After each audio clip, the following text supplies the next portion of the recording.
Relações de poder estão presentes em todos os aspectos da vida em sociedade. Em geral, são fontes de conflitos entre as pessoas. Dentro da família, no trabalho, na política, o uso do poder pode levar ao desenvolvimento da humanidade ou à sua ruína. Para fazer essa complexa discussão, está conosco no programa de hoje o filósofo Mário Sérgio Cortella, mestre e doutor em educação pela PUC de São Paulo, professor titular naquela universidade e autor de inúmeras obras filosóficas. Professor Cortella, é uma satisfação tê-lo aqui conosco. Que bom, fico feliz. Bem, as relações de poder, elas estão presentes em praticamente todo o relacionamento humano, individual, relacionamento coletivo. Eu pergunto, o exercício do poder, ele sempre gera conflito? O que seria mais saudável para um líder, o conflito ou o confronto? Nós temos de lembrar, antes de mais nada, que só existe relação de poder porque humanos somos no plural. Não existiria a ideia de poder se fosse só um único humano. Certo. Como nós somos homens e mulheres em multiplicidade, aquilo que os antigos chamavam de multitude, né, uma profusão, e cada um e cada uma de nós tem na vida autonomia, propriedade sobre si mesmo ou sobre si mesma, e como nós temos de viver em harmonia, minimamente, é necessário que o poder se estabeleça, ou do ponto de vista da organização da vida, ou como um risco até para essa organização. Certo. Ora, nesta direção, a convivência costuma gerar conflito. Por exemplo, numa família, o conflito vem à tona.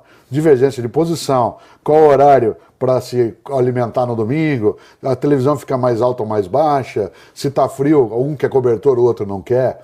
Conflito é parte inerente à convivência, é diferente de confronto. Confronto é a tentativa de anular a outra pessoa. E do ponto de vista mais sério, o conflito ele é positivo quando ele leva a uma melhoria da condição de convivência. O confronto é sempre negativo, porque o confronto leva à busca de anulação da outra pessoa, da outra ideia, e, portanto, ele é esmagador. No conflito se busca convencer, no confronto se busca vencer.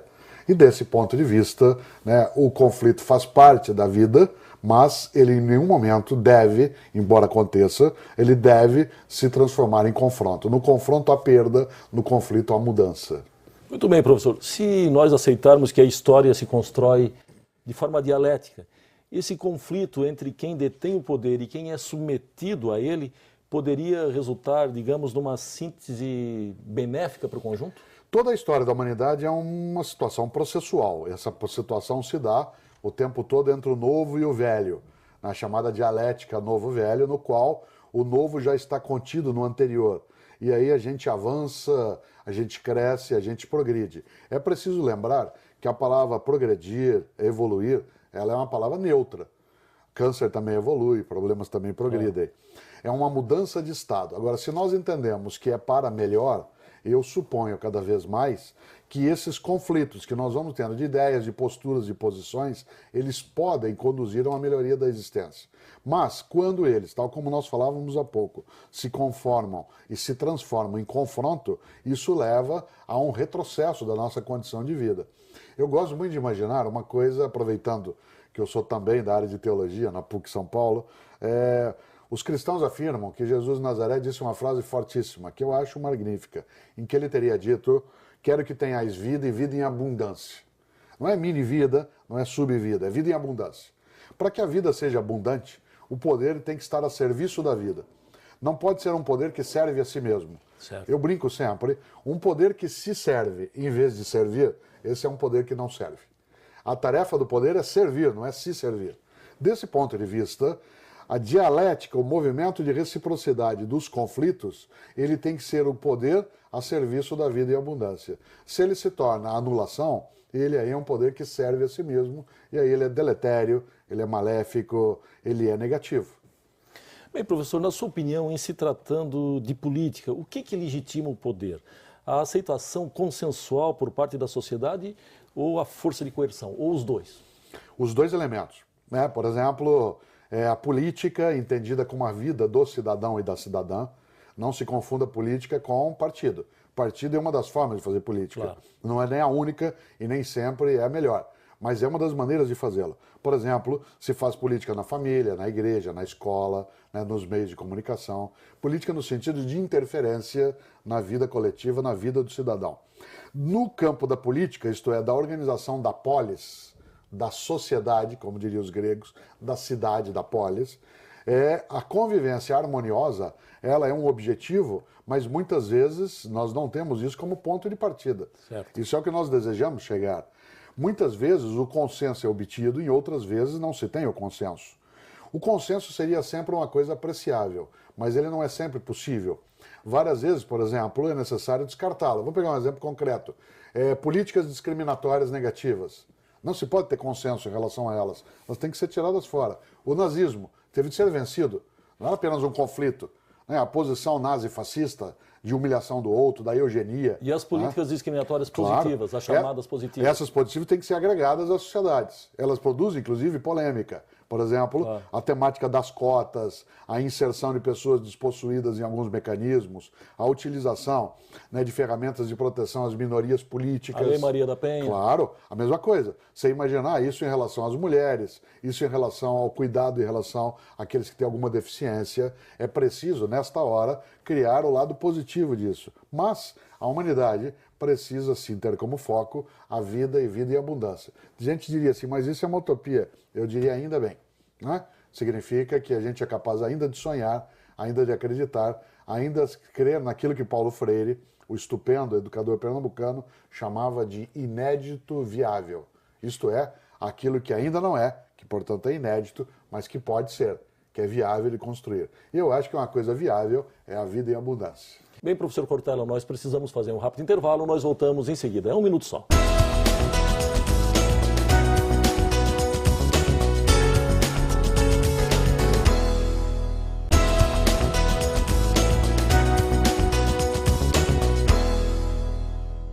Estamos com o segundo bloco da entrevista de hoje, debatendo as relações de poder na civilização contemporânea. Professor Cortella, no atual modelo de democracia representativa, no qual elegemos legisladores e governantes de tempos em tempos, durante esse intervalo não exercemos qualquer poder sobre os eleitos. Ele pode ser considerado o governo do povo, como diz a própria expressão? Precisa ser, né? Ele pode ser considerado do ponto de vista formal. Uma parte das pessoas, alguns dizem até que ele perde um pouco da vigilância sobre o poder que ofereceu. Uma democracia representativa significa que eu ofereço o meu poder individual a outra pessoa. Mas transferência de poder não significa abrir mão da responsabilidade. Quando eu transfiro poder, eu não abro mão da responsabilidade. A responsabilidade continua sendo minha, do cidadão e da cidadã.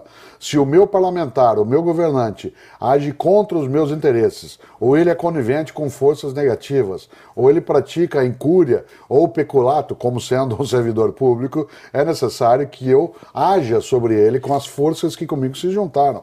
Eu não posso abandonar um mandato. Quando eu escolho alguém, eu estou nele no mandato. Há pessoas que fogem de exercer um mandato junto com o executivo ou o legislativo. Se omitem. Claro, se omite. E você sabe que, como diz a clássica frase, os ausentes nunca têm razão. Né? E desse ponto de vista, é preciso que o cidadão e a cidadã não apenas participem do ato do voto, que é um pedaço da democracia, mas é preciso que ele acompanhe o processo. De que jeito? Na leitura, no envio de correspondência, no trabalho com a sua comunidade, discutindo, procurando encontrar o seu parlamentar. E se assim não é, se ele se distancia, prepare-se para fazer campanha contra ele, né, num outro momento da democracia. A omissão é uma forma de cumplicidade. Tá certo. O professor Maquiavel percebeu que um governante, se necessário, deveria até ser cruel e fraudulento para obter e manter o poder. Diante dessa onda de corrupção crônica no nosso país, desde o início da nossa história, desde 1500, o senhor diria que Maquiavel estava certo? Olha, Maquiavel, especialmente a obra O Príncipe, é uma obra muito controversa num ponto. Alguns autores afirmam que ele fez um manual de tirania, que O Príncipe é um manual de tirania. Claro. E outros afirmam que aquilo é uma lição de liberdade aos povos. Isto é, leia O Príncipe e você vai saber como o poder despótico funciona. Outro diz, leia O Príncipe e aprenda a operar daquele modo. De qualquer maneira, não acho que Maquiavel esteja certo. Porque Maquiavel, ele trabalha nas sociedades ainda pré-modernas. O trabalho do príncipe está na Renascença, quando ele deseja enfrentar o poder despótico da Igreja Católica da época e fazer um unificador né, do mundo italiano, coisa que, aliás, a Itália só terá com Garibaldi no século XIX, né, com todas as forças, inclusive com a colaboração, né, de Laguna, né, dentro desse processo Anitta. em Santa Catarina. Aquilo que Maquiavel desejou no século XVI era um condottiere, né, um príncipe que levasse a união do povo. Desse ponto de vista, ele dizia que para obter esse objetivo tudo era válido. Eu acho que não. Eu acho que no Brasil, por exemplo, a gente tem de dizer isso aos jovens. A novidade não é a corrupção, é a apuração. A novidade não é a limpeza, né? Aliás, não é a sujeira, é a limpeza. Certo. Nós nunca tivemos, nos nossos 507 anos, 15 anos de democracia estável como nós estamos tendo nos últimos tempos. Tem CPI, tem discussão, tem apuração, ótimo. Mas o país continua produzindo, a gente continua indo à escola, os meios de comunicação continuam atuando, isto é, não há abalos pela primeira vez nesses 15 anos. É preciso lembrar que nós nunca, na nossa trajetória, tivemos um período tão longo de estabilidade democrática. Professor, nós temos mais corrupção ou mais apuração? Nós temos hoje uma grande taxa de apuração que começa a desnudar essa corrupção. A corrupção ela é inerente à capacidade de existir conjunto humano, faz parte da nossa liberdade. Agora, uma coisa é dizer que ela faz parte da vida, outra coisa é achá-la natural. Corrupção não é natural, ela é desvio da função de um governante, de um legislativo, de um funcionário, de qualquer coisa. A corrupção, ela é o apodrecimento das condições de convívio leal e honesto. Ora, o Brasil hoje tem uma forma de apuração muito extremada que se deve em grande parte à tecnologia. Se nós não tivéssemos uma tecnologia avançada que cruza dados, daria para que esquemas de corrupção se dessem sem dificuldade. Um dos elementos de apuração da corrupção, por mais que nós não gostemos de impostos, aliás, a palavra imposto não tem esse nome à toa, né? Ela é imposto, né? Uma imposição. É a CPMF. Claro. Ela permite o cruzamento de dados de gastos. Não dá para dizer assim, eu não fiz, não vi, não era comigo. Até há 10 anos, até no imposto de renda, algumas pessoas ainda conseguiam omitir alguma fonte, né? Deixar alguma coisa. Hoje não dá. A tecnologia, ela avançou nas condições de apuração, assim como na medicina, os exames por imagem fizeram com que a gente conseguisse outros diagnósticos, o mesmo vale nesse campo. Mas a frase é clássica e tem que ser trazida sempre. O melhor detergente é o sol. O melhor detergente é o sol. Quando você ilumina, né, as forças obscuras, elas correm. Bem, professor, nas relações de trabalho contemporâneas, identificamos a existência do assédio moral, chamado assédio moral, que é uma espécie de abuso de poder Sim. pelo patrão em relação ao empregado, que leva, no mais das vezes, à humilhação do empregado. Sim. O senhor acredita que esses casos podem ser impedidos pela legislação ou a sua eliminação depende do estabelecimento de novos padrões éticos na sociedade? São duas situações que vêm na mesma direção. Primeiro, um lado, uma legislação interna à organização, um código de conduta que vede, recuse a ideia de assédio moral. De outro lado, mecanismos de acolhimento à denúncia quanto a isso dentro da justiça do trabalho. Por exemplo, o patrão, o colega que humilha o outro, passa por ele, um exemplo de assédio moral, é uma forma de violência, passa por ele, olha e diz assim, olha, eu estou de olho em você, hein? E não diz o que é. O outro fica em estado de pavor, isso é terrorismo. Ou, né, você passa por um grupo e diz assim, olha, vocês se cuidem. Isso é uma forma de apavorar. É como se eu, professor, enquanto uma sala está fazendo prova, escrevendo alguma coisa, eu chegasse por trás caminhando, naquela caminhada que nós professores fazemos, claro. E eu paro atrás de alguém, olho para o que ele está escrevendo e não falo nada, só faço assim, ó, e saio. Eu deixo a pessoa num estado de humilhação ou de medo. Claro. Por isso, o assédio moral, tanto quanto o assédio sexual e qualquer forma de violência, ele precisa contar com a parceria entre mecanismos dentro da empresa que rejeitem a aceitação no Código de Conduta e a Justiça do Trabalho, que seja um local de acolhimento da denúncia. O assédio moral é uma excrescência na convivência e ele tem que ser punido pela Justiça e rejeitado no mundo do trabalho. Bem, professor, vamos fazer mais um rápido intervalo, nós voltamos em seguida. É 1 minuto só.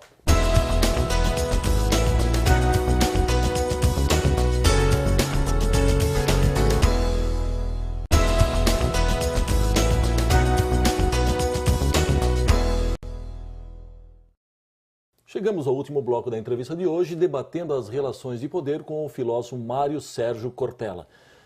Professor, o senhor costuma dizer que o serviço público, ele padece daquilo que chamamos de síndrome do possível. Aham. O que o senhor quer dizer com isso? Pois é, no Brasil é muito forte isso. Síndrome do possível é assim. Você vai a um mecânico e diz, olha, meu carro está com um barulho estranho. Ele diz, vou fazer o possível. Você vê às vezes a um médico e diz, olha, eu estou com uma dor no pâncreas. Ele diz, vou fazer o possível. Você recorre a um governante ou alguém do judiciário, olha, eu estou precisando de tal coisa, vou fazer o possível. É preciso saber distinguir o possível do melhor. Eu tenho um livro pela editora Voz que se chama Qual é a Tua Obra? Inquietações propositivas sobre gestão, liderança e ética. E lá eu faço uma reflexão em torno dessa temática. Nesta hora nós temos de aprender com os norte-americanos. Não é tudo com eles que a gente aprende, não é tudo deles que a gente rejeita. Mas uma coisa temos de aprender. Você pede uma coisa para o norte-americano, ele diz, I will do my best. E não é uma diferença de idioma, é uma diferença de atitude. Vou fazer o meu melhor. Chega no mecânico, olha, meu carro, vou fazer o meu melhor. Claro, a ideia de fazer o melhor é procurar aquilo que aperfeiçoa, o que pode ali ser feito. Ficar no possível é repousar no óbvio. E quando a gente pensa em poder, é tarefa do poder, o poder político, o poder judiciário, o poder familiar, o poder docente, o poder da mídia, é necessário que a gente seja capaz de servir. E servir a comunidade exige fazer o melhor e não o possível.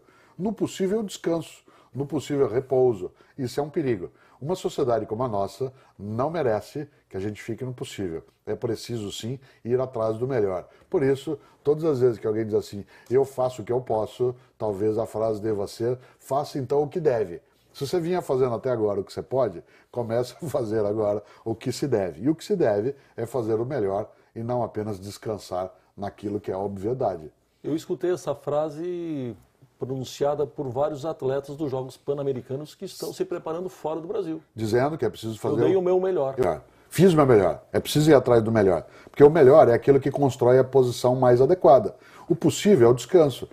Já imaginou? Você e eu, quando nós éramos pequenos, às vezes a gente chegava com uma nota não tão boa, né, lá no boletim da escola, aí o pai dava uma bronca ou a mãe, a gente falava, eu fiz o possível. Não, fazer isso é pouco. O possível é pouco. Uma pessoa cresce na profissão, na vida, na política, ela cresce na ideia de vida quando ela é capaz de procurar o melhor, não o possível. O possível é muito cômodo. Vez ou outra, o possível se aproxima da mediocridade.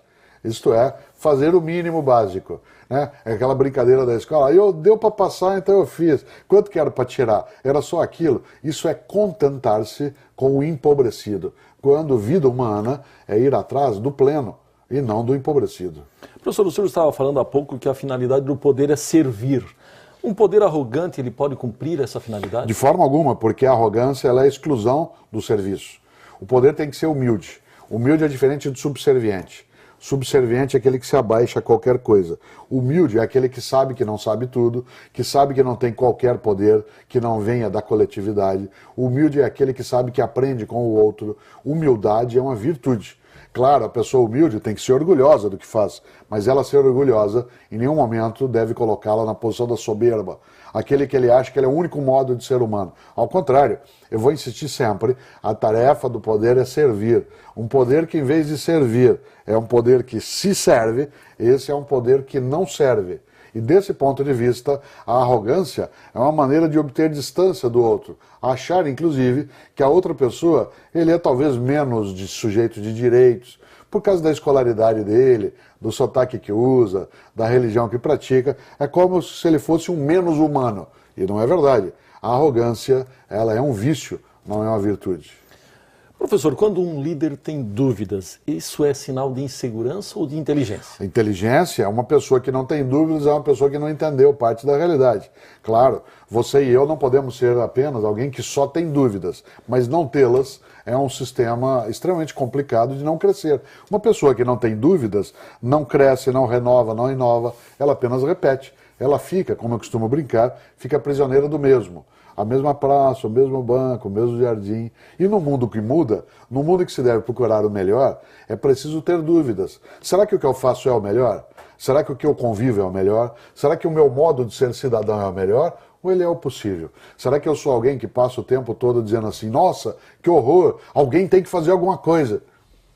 E aí eu vejo a degradação, às vezes, da vida, sinônimos de desescolarização, vez ou outra a infância abandonada, a degradação do mundo da política, e em vez de agir eu olho e falo, alguém tem que fazer alguma coisa. Claro, esse alguém sou eu, esse alguém é você. E desse ponto de vista, não é jamais aceitável que alguém caia nessa armadilha, né, exatamente de deixar de lado, né, essa percepção da ação como uma necessidade nessa direção. O senhor também costuma dizer que no trabalho em equipe a competência de uma pessoa termina quando acaba a da outra. Isso não pode gerar uma sobreposição de atribuições dentro de uma instituição? Não, a competência aí no sentido de formação, de capacidade. Há uma frase antiga que dizia: a minha competência acaba quando começa a do outro. Mas isso é num mundo que não se tinha que trabalhar integrado, onde era possível que poucas pessoas acumulassem muitos saberes. Hoje não mais. Hoje a minha competência acaba quando acaba do outro. Num grupo, numa área, num setor, se você perde competência, eu perco. A regra hoje básica são duas. Quem sabe reparte, quem não sabe procura. Quem sabe reparte, quem não sabe procura. Exige humildade, exige o poder docente, o poder de relação, o poder político, como sendo uma forma de partilha e não de exclusão. O senhor tem mais um minuto. Então, e nessa hora, se nós imaginarmos, e esse é o poder, né? O senhor tem mais um minuto, Isso. Mas é o poder organizado, antes combinado. Esse é o poder democrático. A democracia não é a ausência de regras, é a aceitação coletiva das regras. Eu tenho mais um minuto, porque nós combinamos isso. Posso usar, não para qualquer coisa, porque o poder não é soberania, é autonomia. Soberania é eu fazer o que eu quero. Isso não pode numa vida coletiva. A autonomia é eu fazer o que eu posso no âmbito da minha liberdade. Sendo livre, digo eu, poder para servir nesse minuto que termina. Muito obrigado, foi uma honra entrevistá-lo. Bom, fico feliz. Chegamos ao fim de mais um Justiça do Trabalho na TV. Hoje tivemos a honra de receber em nosso programa o filósofo Mário Sérgio Cortella, professor da PUC de São Paulo, que nos trouxe suas reflexões sobre a questão do poder na civilização contemporânea. Estaremos de volta na próxima semana com mais um tema do seu interesse. Até lá!